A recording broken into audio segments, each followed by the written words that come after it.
Pekan Kondom Nasional itu dilakukan oleh distributor kondom DKT. Memang sudah dilakukan sejak tahun 2009 kalau nggak salah, setiap tahun. Waktu itu memang kerjasama dengan kami sebagai Sekretaris Komisi Penanggulangan AIDS Nasional. Terlalu banyak terjadi penularan, ya, dari laki-laki yang ke tempat pelacuran.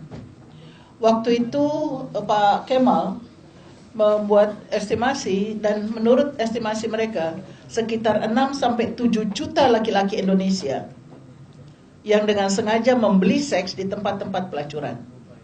Dan kita melihat bahwa infeksi HIV makin meningkat di kalangan laki-laki, kemudian penularan kepada ibu rumah tangga juga makin meningkat. Biasanya sebelumnya yang selalu dikasih edukasi, dikasih kondom segala adalah pekerja seks perempuan, gak mempan. Oleh karena kalau dia menawarkan kondom, laki-lakinya menolak, jadi gagal. Nah, kemudian Pak Kemal dengan timnya ada di sini berubah pendekatan yang disebut PMTS, pencegahan penularan melalui transmisi seksual, di mana pendekatannya dua arah, yaitu laki-lakinya yang seperti tadi saya katakan, melalui perusahaannya dijangkau, diberikan pengertian bahwa kamu bisa menghindari. Tetapi kalau kamu kurang kuat imannya dan kamu mengunjungi tempat-tempat pelacuran, pakailah kondom.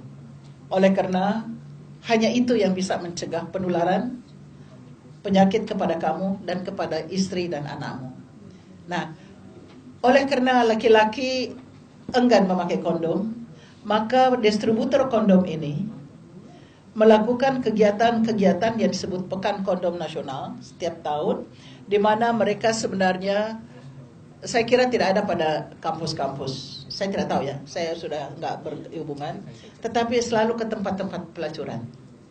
Tempat-tempat pelacuran, di terminal, di tempat hiburan yang dimana kita tahu ada seks berisiko. Di hulu itu bagaimana mencegah orang jangan berperilaku berisiko. Misalnya kalau terutama itu generasi muda ya, pesannya itu kan itu, sebelum menikah lu jangan main seks lah ya. Kalau lu sudah menikah, yo puas dengan satu orang aja deh pasangannya, jangan ganti-ganti. Lu ganti-ganti pakai kondom lo, soalnya itu berbahaya. Kayak gitu-gitulah ya. Nah, kemudian tetapi kalau sudah dihilir, yaitu misalnya di tempat-tempat pelacuran atau di tempat narkoba suntik dan sebagainya, itu sudah beda. Kita pendekatannya harus memutuskan rantai penularan. Oke?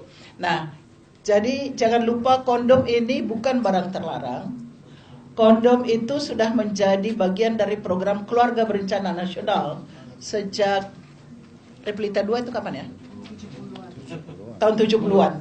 Dan sebagian besar orang dibagi-bagikan begitu, toh tidak mau pakai juga. Nah, ini beda dengan rokok.